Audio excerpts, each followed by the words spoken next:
જે ખેડૂતોના ખરેખર ખેતરમાંથી ગેસ પાઇપલાઇન નીકળવાની છે એવા કેટલાક ખેડૂતોના સર્વે નંબર જાહેરનામામાં ઉલ્લેખ જ નથી. આ આખી જે ગેસ પાઇપલાઇન દ્વારકા જિલ્લાના 29 ગામોમાંથી નીકળે છે એમાં આખો એક ખનીજવાળો વિસ્તાર આવે છે, બોક્સાઇટ ગ્રસ્ત વિસ્તાર આવે છે.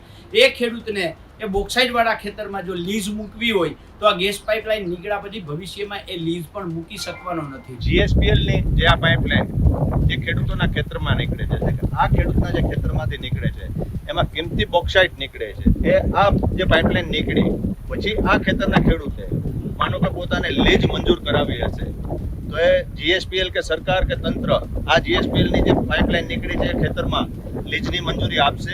જીએસપીએલના અધિકારી બધાય ખેડૂતની વારીએ જઈને લીટા તો મારે છે પણ સાથે સાથે એ જમીનમાં વાવેલું પાકનું ખરાબ રીતના નુકસાન કરે છે. એટલે ક્યાંક ને ક્યાંક જીએસપીએલના અધિકારી જે સરકારશ્રીએ કીધેલું છે એનું પાલન કરતા નથી.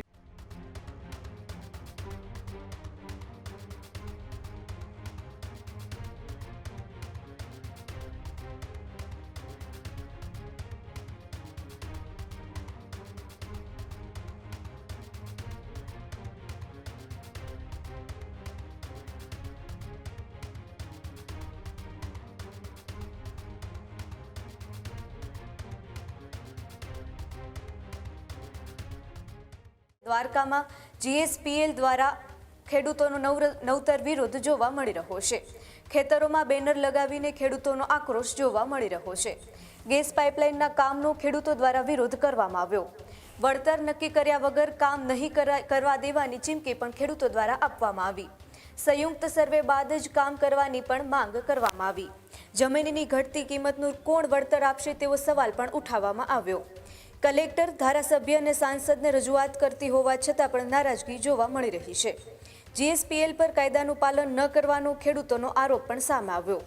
જાહેરનામામાં સર્વે નંબર ન હોવાનો ખેડૂતો દ્વારા દાવો કરવામાં આવ્યો. કાયદાકીય હક મુજબ વળતરની માહિતી માંગતા ખેડૂતો જોવા મળી રહ્યા છે. પાક અને મિલકતના નુકસાનનો પહેલા સર્વે કરવાની માંગ પણ ખેડૂતો દ્વારા કરવામાં આવી. બોક્સાઇટ લીઝ પર ગેસ પાઇપલાઇનથી અસર થવાની આશંકા પણ ખેડૂતો દ્વારા વ્યક્ત કરવામાં આવી. પહેલા વળતર પછી જ ખેતરમાં પ્રવેશ આવી વાત ખેડૂતો દ્વારા કરવામાં આવી.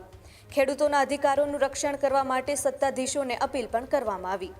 જીએસપીએલની દાદાગીરી સામે દ્વારકાના ખેડૂતો લડતના મૂળમાં જોવા મળી રહ્યા છે. જેમાં દ્વારકાના જીએસપીએલ સામે ખેડૂતોનો નવતર વિરોધ જોવા મળી રહ્યો છે. ખેતરોમાં બેનર લગાવી અને ખેડૂતોનો આક્રોશ જોવા મળ્યો. ગેસ પાઇપલાઇનના કામનો ખેડૂતો દ્વારા અનોખો વિરોધ જોવા મળી રહ્યો છે. વળતર નક્કી કર્યા વગર કામ નહીં કરવા દેવાની ચીમકી પણ ખેડૂતો દ્વારા આપવામાં આવી. સંયુક્ત સર્વે બાદ જ કામ શરૂ કરવાની માંગ પણ ખેડૂતો દ્વારા કરવામાં આવી રહી છે. કલેક્ટર, ધારાસભ્ય અને સાંસદને રજૂઆત કરી હોવા છતાં પણ ખેડૂતોની અંદર નારાજગી જોવા મળી રહી છે. જીએસપીએલ પર કાયદાનું પાલન ન કરવાનો ખેડૂતોનો આરોપ પણ સામે આવ્યો છે. જેમાં જાહેરનામાના સર્વે નંબર ન હોવાનો ખેડૂતોનો દાવો પણ કરવામાં આવ્યો છે. કાયદાકીય હક મુજબ વળતરની માહિતી માંગતા ખેડૂતો જોવા મળી રહ્યા છે. પાક અને મિલકતના નુકસાનનો પહેલા સર્વે કરવાની માંગ પણ ખેડૂતો દ્વારા કરવામાં આવી. બોક્સાઇટ લીઝ પર ગેસ પાઇપલાઇનથી અસર થવાની આશંકા પણ ખેડૂતો દ્વારા વ્યક્ત કરવામાં આવી. પહેલા વળતર આપો અને પછી જ ખેતરમાં પ્રવેશ કરો આવી વાત ખેડૂતો દ્વારા કરવામાં આવી. ખેડૂતોના અધિકારોનું રક્ષણ કરવા માટે સત્તાધીશોને અપીલ પણ ખેડૂતો દ્વારા કરવામાં આવી. હાલ જીએસપીએલની દાદાગીરી સામે દ્વારકાના ખેડૂતો લડતના મૂળમાં જોવા મળી રહ્યા છે. મારું નામ નકુમ નરેશ મોહનભાઈ છે અને ખંભાળિયા ધરમપુરનો રહેવાસી છું. હકીકતમાં મારી જગ્યા અહીંયા મંડલિયા શેણમાં આવેલ છે. તો મારી જગ્યા આ બાજુનું 38 નંબર મંડલિયા શેણનો સર્વે નંબર એમાં 26 ગુઠા જગ્યા કપાઈ ગઈ છે અને આ બાજુનો 37 નંબર જે સર્વે નંબર છે એને હકીકતે નોટિસ નથી આપી ને એની જગ્યામાંથી લાઈન જાય છે. તો એનું યોગ્ય કરવા વિનંતી. જીએસપીએલની જે આ પાઇપલાઇન જે ખેડૂતોના ખેતરમાં નીકળે છે, આ ખેડૂતના જે ખેતરમાંથી નીકળે છે એમાં કિંમતી બોક્સાઇટ નીકળે છે. જે થોડાક એક વિસ્તારમાં જ આવી જે રેર કહીએ એવું એક બોક્સાઇટનું જે ખનિજ તત્વ જ્યાં નીકળે છે અને જે ઘણા બધા ઉદ્યોગો માટે જે જરૂરી છે એ આ જે પાઇપલાઇન નીકળી પછી આ ખેતરના ખેડૂતે માનો કે પોતાને લીઝ મંજૂર કરાવી હશે તો એ જીએસપીએલ કે સરકાર કે તંત્ર આ જીએસપીએલની જે પાઇપલાઇન નીકળી છે ખેતરમાં લીઝની મંજૂરી આપશે.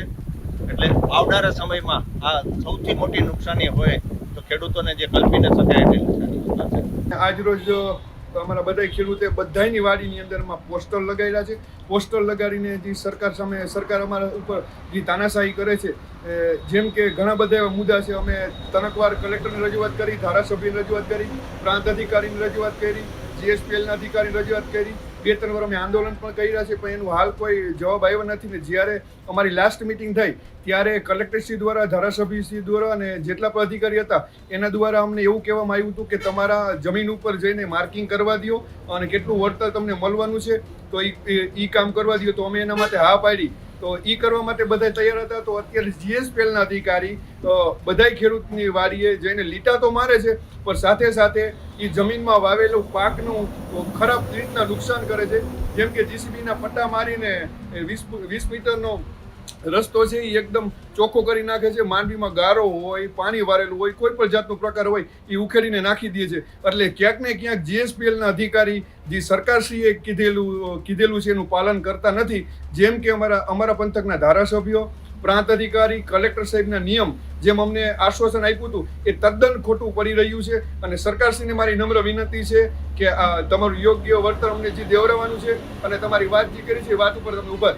શું આશ્વાસન આપ્યું હતું તમને? આશ્વાસન અમને એવું આપ્યું હતું કે તમારી વાડીની અંદરમાં, અમારી માંગ એવી હતી કે વાડીની અંદરમાં જે કેટલું વળતર આવવાનું છે, જાણે કે દાખલા તરીકે હું જ છું તો મારી વાડીમાં કેટલું વળતર મને મળવાનું છે મને કોઈ જાતની ખબર નથી.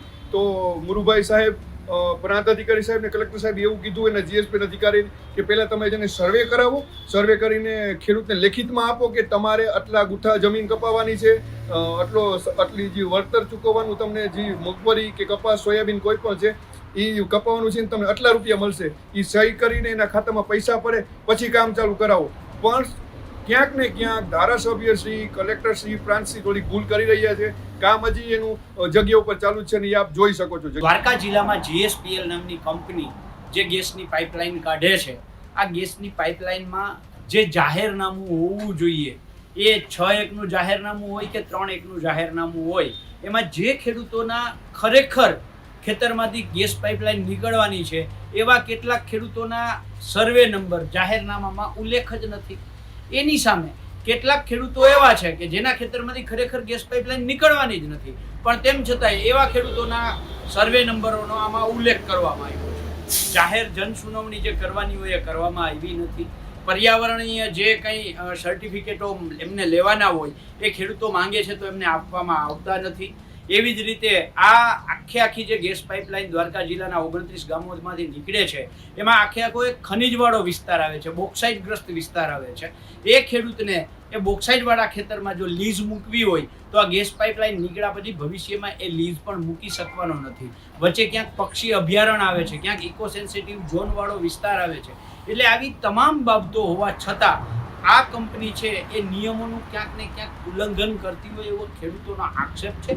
અને એ આક્ષેપો સાથે આજે દ્વારકા જિલ્લાના ખેડૂતોએ પોતાના ખેતરમાં બેનર લગાવી અને એક વિરોધાત્મક કાર્યક્રમ કરી અને સરકારની આંખ ઉઘાડવાનો ક્યાંક પ્રયત્ન કર્યો છે. ખેડૂત ભાઈઓ છે ખેતરમાં ડ્રોન ઉડાવતા હોય છે ત્યારે આપણે એક પ્રશ્ન સતાવતો હોય છે કે જે આપણે અત્યાર સુધી GPS ટેકનોલોજીવાળા ડ્રોન વાપર્યા છે, જેથી કરીને મોબાઈલ ટાવર છે અથવા તો હાઈ ટેન્શન લાઇન પસાર થતી હોય, કોઈ વૃક્ષો હોય, ત્યારે જે GPS ટેકનોલોજીવાળા ડ્રોન છે એમાં ટકરાય અને ટ્રેસ થાય છે.